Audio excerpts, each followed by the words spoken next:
जब जंगल झाड़ में इधर उधर जाना होता था लड़ाई वड़ाई के लिए, तो भाई साहब ये टें बोल देते थे, "अरे भाई हम प्रिविलेज लोग हैं, हमको यहाँ क्या जंगल वगैरह में बजा दिया है इधर उधर, कहीं ब्रिज बनाना है, नाला वाला बनाना है, अरे हम लोग ये सब क्या करेंगे, ब्रिज बनाना, नाला वाला, ये सब हमारा काम नहीं है, टें हर जगह टें।" आरक्षण से ना मेहनत करने की प्रेरणा कम होती है, एकदम झूठी बात है दोस्तों। असल में आरक्षण से तो प्रतिस्पर्धा और तेजी से बढ़ती है, भयंकर बढ़ती है। आप देखेंगे किसी एसटी समुदाय में हर एसटी मेहनत करता है। आरक्षित सीट खाली हो तो अनारक्षित कर दो। बताइए। अभी -40 नंबर आपको याद होगा, हर जगह ही -40 कर रहे हैं। आपको याद होगा कि ऐसा हुआ कि पहले कट ऑफ जो है नीट का एग्जाम का कट ऑफ गया, पहले हाई कट ऑफ गया, फिर क्या हुआ कि सीटें नहीं भरी, सरकारी सीटें पहले भर जाती हैं, प्राइवेट सीटें भरती नहीं है। तो क्या हुआ ना कि कट ऑफ दूसरे काउंसलिंग में कट ऑफ और डाउन किया गया। तो भाई साहब जब कट ऑफ और डाउन किया गया तो क्या हुआ कि अब सीटें भरी लेकिन फिर भी सीटें खाली होगी, अच्छी-अच्छी ब्रांच थोड़ी भर जाती हैं और जो बेकार खराब जो कॉलेज हैं उनके जो फालतू ब्रांचेज हैं, फालतू क्या ब्रांचेज है मतलब जिन ब्रांचेज में लोगों का कम अट्रैक्शन होता है वो ब्रांचेज अलोकप्रिय जो ब्रांचेज होती हैं वो खाली रह गई। अब इसके लिए इन्होंने क्या किया है कि कट ऑफ और डाउन कर दिया। अच्छा, अगला इनका दावा होता है आरक्षण से ना लाभार्थी पर कलंक लग जाता है। अबे कौन सा कलंक लगता है? तुम पे कलंक लगता है? तुम बताओगे हमें? कोई कलंक-वलंक नहीं लगता है। ये एकदम झूठी और गपोड़ी हुई बातें हैं। जो भी जानते हैं बहुजन समाज के लोग तो ठोक के कहते हैं कि हम अम्बेडकरवादी हैं। आपने कॉकरोच जनता पार्टी को देख लिया, जय भीम के नारों से गूंज उठा पूरा भारत, पूरा दुनिया गुंजा दिया इन लोगों ने और मनवा के दिखा दिया।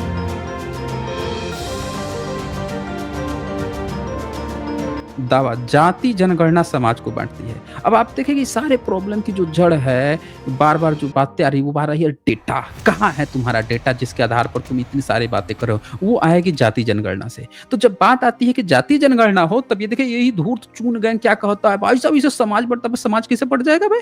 कैसे बढ़ेगा? जब तुम्हारे पास डेटा है ही नहीं तो असमानता मापोगे कैसे? कैसे तुमको पता चल रहा है कि कौन कितना जनरल है, कौन किसकी सीट खा रहा है, कौन कितना आ रहा है, किसके पास है संसाधन की नहीं है? कैसे पता चलेगा? डेटा से। तो भाई साहब ये उम्र, लिंग, धर्म, भाषा, शिक्षा, आय, क्षेत्र, जाति आधारित नीति चलाते हुए सामाजिक आर्थिक डेटा से बचना, नीति को अनुमान के भरोसे छोड़ना है। ये ब्राह्मणवादियों ने अब तक जितनी भी चीजें की है सब अनुमान के आधार पर। जातीय जनगणना ये क्यों नहीं करा रहे हैं? क्योंकि इनको डर है कि इनकी जाति अगर बहुजनों को पता चल गई ना, एससी, एसटी, ओबीसी को पता चल गई ना कि 2% 3% वाले जो हैं ये हम सब पर राज कर रहे हैं, तो इनको पवेलियन यूरेशिया भागना पड़ जाएगा इनको। इस कारण से ये जातीय जनगणना नहीं कर रहे हैं। सब चीज अनुमान पे चल रहा है ये भारत में। ईडब्ल्यूएस कोटा अनुमान पे लागू कर दिए। भाई ओबीसी का बिहार में जनगणना हुआ तो 65% के करीब में ओबीसी की जनसंख्या आई है टोटल ईबीसी और बीसी मिला के। काहे नहीं 65% दिया रिजर्वेशन? और कैसे 10% ईडब्ल्यूएस कोटा दे दिया इन लोगों ने? किस आधार पर दे दिया? तो ये आपको देखना पड़ेगा दोस्तों कि इन लोगों ने क्या किया हुआ है कि जातीय जनगणना समाज को बांटते बेवकूफी भरा भ्रमित प्रचार करते हैं, जबकि ये सबसे ज्यादा जरूरी है। ये करवाते हैं, इसके बाद से अपना राग आलापे ना कि कौन से ब्राह्मण गरीब हो गया है, कौन सा इनका जनरल वर्ग गरीब हो गया है, किसको सुदामा कोटा चाहिए, किसको परशुराम कोटा चाहिए, हैं किसको जो है रामतनु पांडे का मुजरा वाला कोटा चाहिए, हैं किसको सुहा भट्ट वाला कश्मीरी मुस्लिम बनाओ आंदोलन वाला वो सुहा भट्ट का कोटा चाहिए, हैं किसको वो काला पहाड़ वाला सारे मूर्ति मंदिर तोड़ो वाला कोटा चाहिए। करो ना, आओ ना, करो ना, पहले जाति जनगणना करो तब ना तुम्हारा खेल पूरा पता चलेगा, फिर देते हैं तुम्हें कोटा। तो ये सबसे बड़ा भ्रम है दोस्तों कि जाति जनगणना समाज नहीं बांट रहा है, कोई नहीं बांट रहा है। ये असल में करवाना नहीं चाहते हैं, इनकी पोल ना खुल जाए। अच्छा, इसके बाद से जब ये सारे इनके तिकड़म फेल हो जाते हैं, तब ये क्या कहानी कहते हैं कि भाई साहब आरक्षण न सिर्फ वोट बैंक है। क्या है? सिर्फ वोट बैंक है। तो एकदम विशुद्ध रूप से ही झूठ है। अगर आरक्षण जो है राजनीतिक कोई इस्तेमाल कर भी ले रहा है, तो क्या इससे संवैधानिक आधार खत्म हो जाता है क्या? लोगों का जो आधार है, लोगों में जो जैसे राशन दे दिए, किसान सहायता दे दिए, टैक्स छूट दिए, पेंशन, कॉर्पोरेट प्रोत्साहन, सारी अगर कोई प्रोत्साहन दे रहा है, तो क्या इससे जो बहुजनों के हक अधिकार है, वो क्या खत्म हो जा रहा है क्या? उनकी जो ऐतिहासिक चीज़ें जो दबाई छुपाई गई हैं, उन जो वंचित हैं, सो खत्म हो जा रहा है क्या? तो ये पूरी तरह से झूठे दावा ये करते हैं। अच्छा, इसके बाद से आज के गरीब सवर्ण का क्या दोष? एक ये भी इनका रोना है कि भाई साहब आज के हम जो गरीब सवर्ण हैं, हम लोगों का क्या दोष है इसमें? तो भाई साहब तुम्हारा दोष तो इसमें कतई नहीं है, ठीक है? बिल्कुल भी नहीं है। तुम गरीब हो ना, तुमको गरीबी का कोटा मिलना चाहिए। गरीबी का कोटा 5 किलो जो राशन मिलता है ना, वो मिलना चाहिए। हम तो मानते हैं भाई साहब। तुम वाईफ़ाई अपना और जो सुतली है उसमें बाँध के ले जाओ 5 किलो, कौन मना किया हुआ है? हैं? गरीब को गरीबी हटाओ का व्यवस्था मिलना चाहिए, तुम्हारे लिए कुछ 5 किलो आटा किया ही क्या है? अब फ्री एजुकेशन कर देना, तुम्हारे घर में बाल-बच्चे हैं, उनको एजुकेशन चाहिए, इस पर मैं सहमत हूँ भाई साहब, मैं बिल्कुल सहमत हूँ। मैं कह रहा हूँ कि सारे सबको एजुकेशन फ्री करो ना भई, तुम्हारे गरीब घर का भी बच्चा पढ़ ले, हमारे भी गरीब घर का बच्चा पढ़ ले। लेकिन हम जो ऐतिहासिक रूप से हमारी जो सामाजिक प्रतिष्ठा तुमने जो बेची है ना इस देश में हजार सालों से जो नीलाम कर रखी है ना, उसके लिए रिजर्वेशन सिस्टम आया है, उसके लिए प्रतिनिधित्व प्रतिनिधित्व जो तुमने मार रखा है ना वो लिए आया है। तुम गरीब हो गए हो, तुमको तुम्हारा प्रतिनिधित्व अगर ओवर रिप्रेजेंटेशन है तुम्हारा, तो तुमको जनसंख्या प्रतिशत के हिसाब से ही तुम्हारा प्रतिनिधित्व मिलना चाहिए। हाँ, तुम गरीब हो तो तुमको गरीबी का निवारण मिलना चाहिए, तुम्हारे बच्चों को फ्री एजुकेशन मिलना चाहिए, इस पर मैं सहमत हूँ। तो यहाँ ये देखिए बात भी है कि गरीब को गरीबी हटाओ व्यवस्था मिलनी चाहिए। आरक्षण जो मिला है ना उसका एकदम उद्देश्य अलग है। भाई आरक्षण ऐतिहासिक और वर्तमान सामाजिक बदलाव का है। हैं? तुम मंदिर में जाके पुजारी बनते हो, राम मंदिर का तुम घोटाला करे हो, हैं? तुम गरीब सुदामा कर कर के तुम करोड़ों अरबों के जो चंदा है न जाने कितने 100 सालों से तुम लूटते आ रहे हो। हैं? हमको तो समझ में नहीं आता है कि कौन लिख दिया कि मोहम्मद गोरी ये सब लूटने आए थे भाई साहब। ये तो तुमको सैल्यूट ठोकने आए थे कि वाह भाई साहब वाह, आपने जो घोटाला मारा है भाई साहब, सलाम ठोकने आया हूं मैं आपको। हैं? सामने सामने राम मंदिर बना के भाई साहब इन्होंने करोड़ों करोड़ों घपले मार दिए। और जैसे वो घपला खुला पता चला केदारनाथ से लेके बद्रीनाथ से लेके पता नहीं कौन से बबूटा धाम से लेके इतने सारे 100 से ज्यादा मंदिरों में खुलने शुरू हो गए पोल, हैं? जहां करोड़ों करोड़ों लाखों लाखों कितने सोने चांदी गरी कितने कितने किलो तुमने चपत लगा मारी है, हैं? तो तुम्हारा दोस्त थोड़े है, तुम तो मंदिर में बैठ गए हो। अब बहुजन समाज क्या करे, उसके पास तो ये भी फैसिलिटी नहीं है कि किसी मंदिर में बैठ जाएगा तो फ्री में चढ़ावा आ जाएगा। तुम गरीब सुदामा बन के तुम खा रहे हो, चपत लगाए पड़े हुए हो। तो हम इस बात पे सहमत हैं कि भाई फ्री एजुकेशन कर दो, कोई गरीब है तो पढ़ लेगा उसका बच्चा। आरक्षण ईडब्ल्यूएस एकदम फर्जी आरक्षण है भाई साहब, उसको तत्काल प्रभाव में हटा देना चाहिए। इसके बाद से सरकारी स्कूल सुधारो, आरक्षण मत दो। ये इन लोगों का एक ये भी क्लेम है। भाई इसकी हकीकत क्या है ना कि ये कंफ्यूज है बंदा, इसको समझ में नहीं आ रहा है। आप सरकारी स्कूल सुधारोगे वो भी जरूरी है, आरक्षण ज़रूरी है। स्कूल आज सुधारोगे, आज से सुधारोगे ना तो तब जाके ये पता नहीं कितने साल तक स्कूल सुधरेगा। तो स्कूल सुधर गया, बच्चा हमारा पढ़ भी लिया, तो गया इंटरव्यू देने के लिए तुमने वहाँ पे नाम काट दिया भाई साहब उसका नाम देख के, नहीं तो जाति देख के। क्या करेगा हमारा बच्चा? तो ये समस्या स्कूल सुधारने और आरक्षण हटेगी नहीं है, बल्कि स्कूल भी सुधारना पड़ेगा और बहुजनों को प्रतिनिधित्व देना पड़ेगा। आरक्षण तो लिख दिया गया, एक्चुअल इसका नाम प्रतिनिधित्व रिप्रेजेंटेशन। और ये रिप्रेजेंटेशन तब मिलेगा जब तुम्हारा ओवर रिप्रेजेंटेशन हटाया जाए। तो एक्चुअल जो मुद्दा है ओवर रिप्रेजेंटेशन, उस पर ये बात ही नहीं कर रहे हैं, उस पे बात भी करूंगा सेकंड चैप्टर में जब अगला कभी स्ट्रीम करूंगा। अच्छा, अगला इनका दावा होता है आरक्षण से ना लाभार्थी पर कलंक लग जाता है। अबे कौन सा कलंक लगता है? तुम पे कलंक लगता है, तुम बताओगे हमें? कोई कलंक वलंक नहीं लगता है, ये एकदम झूठी और गपोड़ी हुई बातें हैं। बहुजन जो भी जानते हैं बहुजन समाज के लोग तो ठोक के कहते हैं कि हम अम्बेडकरवादी हैं। आपने कॉकरोच जनता पार्टी को देख लिया, जय भीम के नारों से गूंज उठा पूरा भारत, पूरा दुनिया गुंजा दिया इन लोगों ने और मनवा के दिखा दिया, समझ रहे ना? तो ये कहना कि आरक्षण से कलंक है, कलंक उलंक नहीं है, तुम्हारे लिए कलंक हो सकता है, तुम धूर्तों के लिए तुमने इस तरह की फर्जी चीजें बना रखी है। ये जो बोलते हैं कि ये होगा सिर्फ आरक्षण से आया है, मेहनत नहीं की, ये इन लोगों का प्रचार तंत्र है झूठा। एक्चुअल में आरक्षण विरोधी प्रचार से कलंक पैदा होता है। ये जो विरोध का प्रचार करते हैं दिन रात, ये लोग करते हैं, बहुजन समाज नहीं करता। प्रदेश के बाद सभी को एक जैसे पाठ्यक्रम, परीक्षा और मानक पूरे करने होते हैं।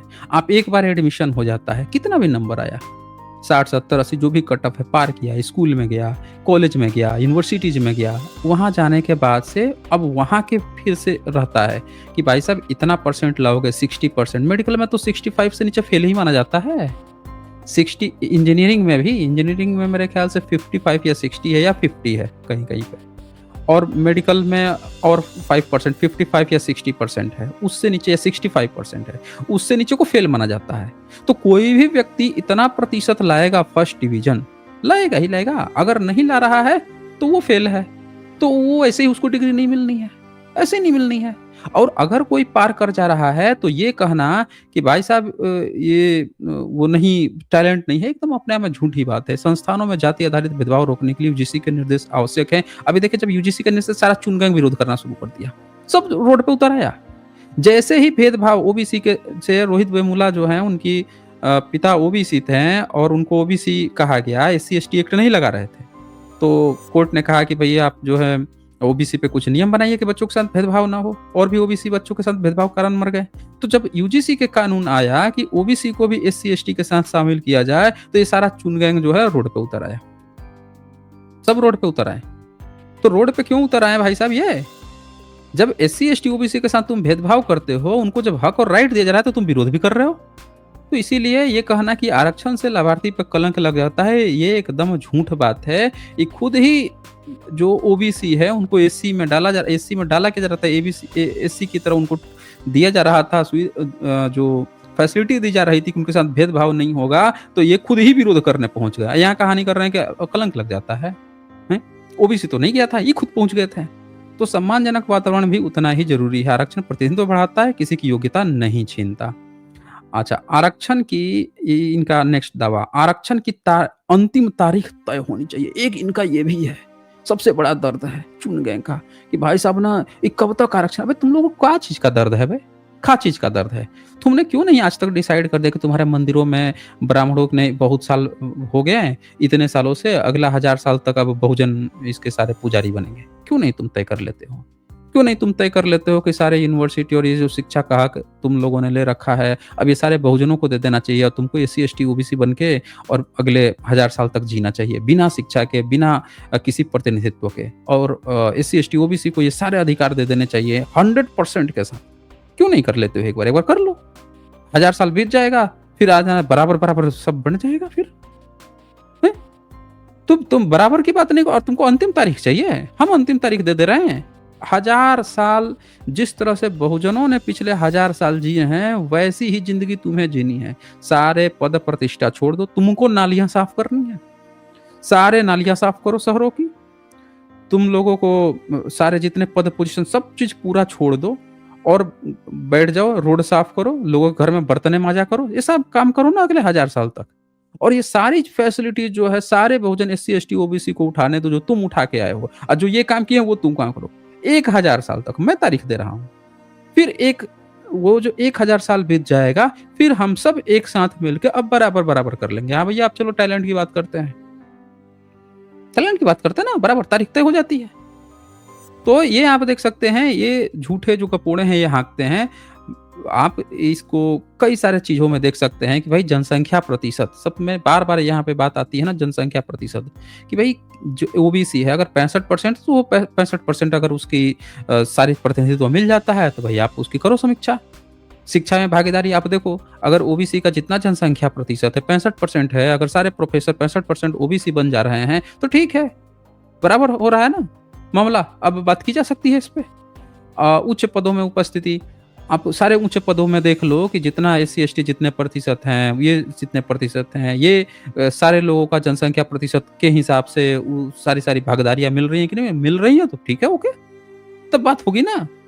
बिना इन सारी चीज़ों के जातिगत भेदभाव कंप्लीटली हट गया है कि नहीं है? एक भी अगर घटना आ रहा है, तो इसका मतलब बीमारी मौजूद है। एक भी बीमारी जैसे होता है ना पोलियो का एक भी केस अगर मिल रहा है, इसका मतलब पोलियो है भाई, खत्म नहीं हुआ। तो उसी तरह से जातिगत भेदभाव अगर अब भी कहीं पे देखने सुनने को मिल रहा है तो इसका मतलब प्रॉब्लम नहीं खत्म हुआ। संपत्ति और भूमि का वितरण कहाँ किया तुमने वितरण? देश आजाद हुआ, तुमने तो जमीनों का वितरण ही नहीं किया। तो इनका सबसे बड़ा जो जनरल वर्ग है ना, जैसे आप देखें बिहार में भूमिहार है, 39% भूमि हथिया के रखा हुआ है। लैंड रिफॉर्मेशन हुआ था, तब भी इन लोगों ने इतना डिस्ट्रीब्यूट हुआ, बड़े-बड़े जमींदारों की ज़मीनें ली गई, की गई, उसके बाद से भी 39% भूमि पे इसका कब्जा है। इसका लैंड रिफॉर्म कब होगा? हैं? बताइए, जिसका 3% जनसंख्या नहीं है, 2-2.5% से थोड़ा-सा ज़्यादा जिसका जनसंख्या है, वो पूरे बिहार का 39% लैंड हड़प के रखा हुआ है।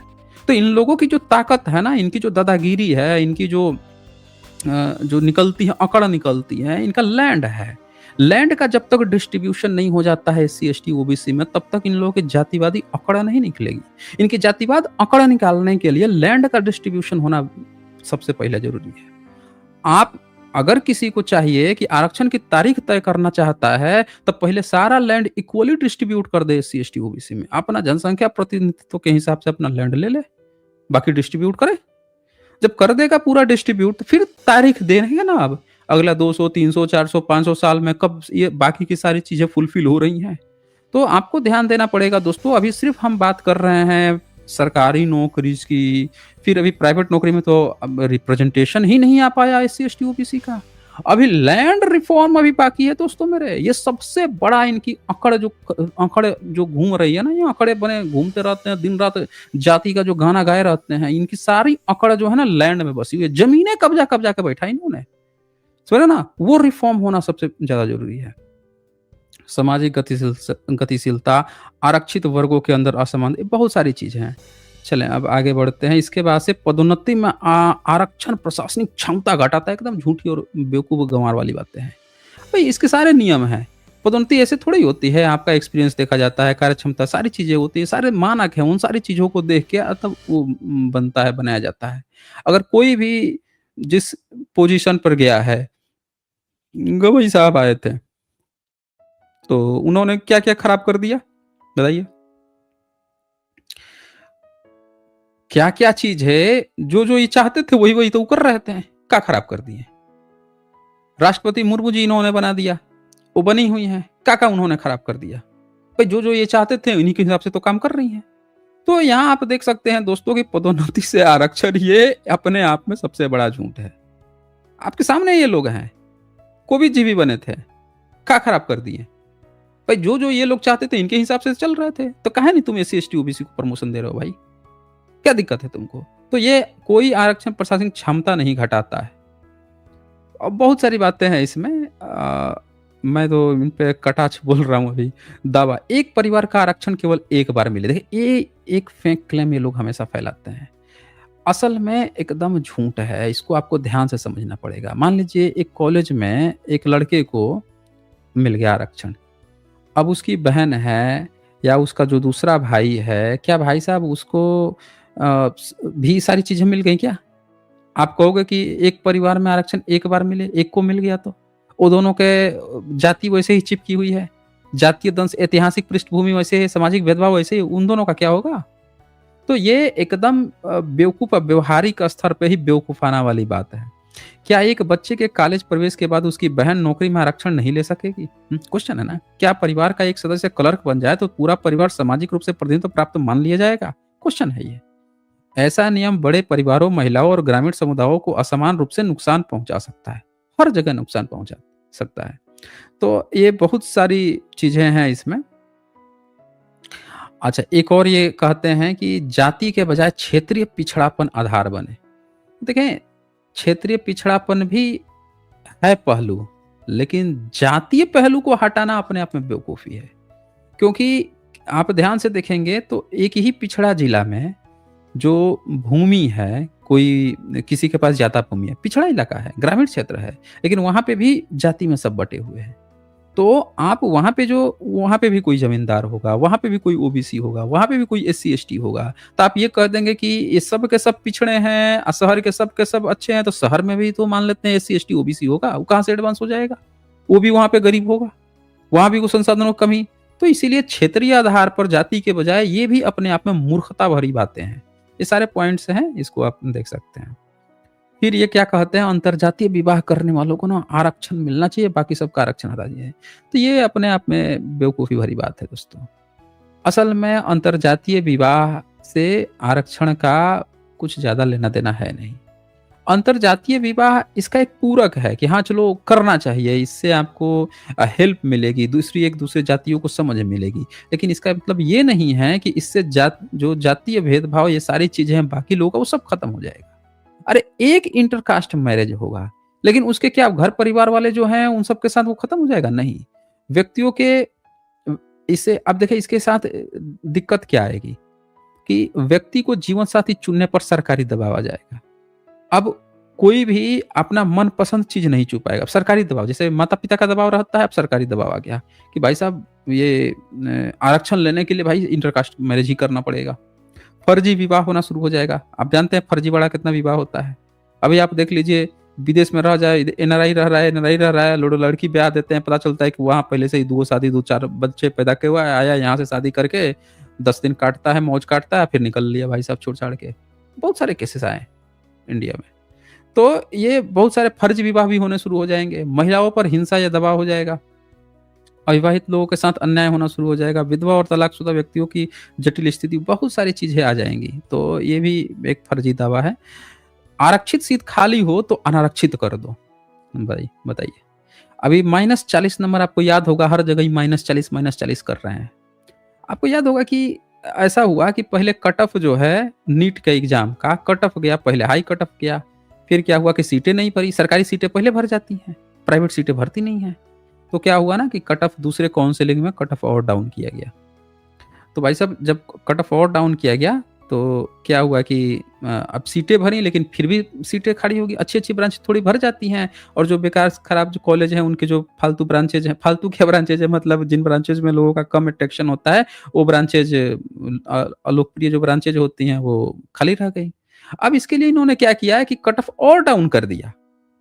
तो ये कट ऑफ को कहाँ लेके चले गए? -40 में, क्योंकि कोई एडमिशन नहीं ले रहा है, क्योंकि निजी कॉलेजेस हैं। तो निजी कॉलेजेस हैं तो उसमें क्या होता है ना, एससी, एसटी, ओबीसी के पास इतना पैसा ही नहीं है भाई साहब, करोड़ों-करोड़ों रुपए की पैसे दे-दे के एडमिशन ले सके, -40 पे नहीं ले सके। तो भाई साहब हकीकत क्या है, उस -40 पे जो जनरल क्लास के लड़के थे वो एडमिशन लिए हैं। समझ रहे हैं? ये जो है ना, आरक्षित सीट खाली हो तो अनारक्षित कर दो।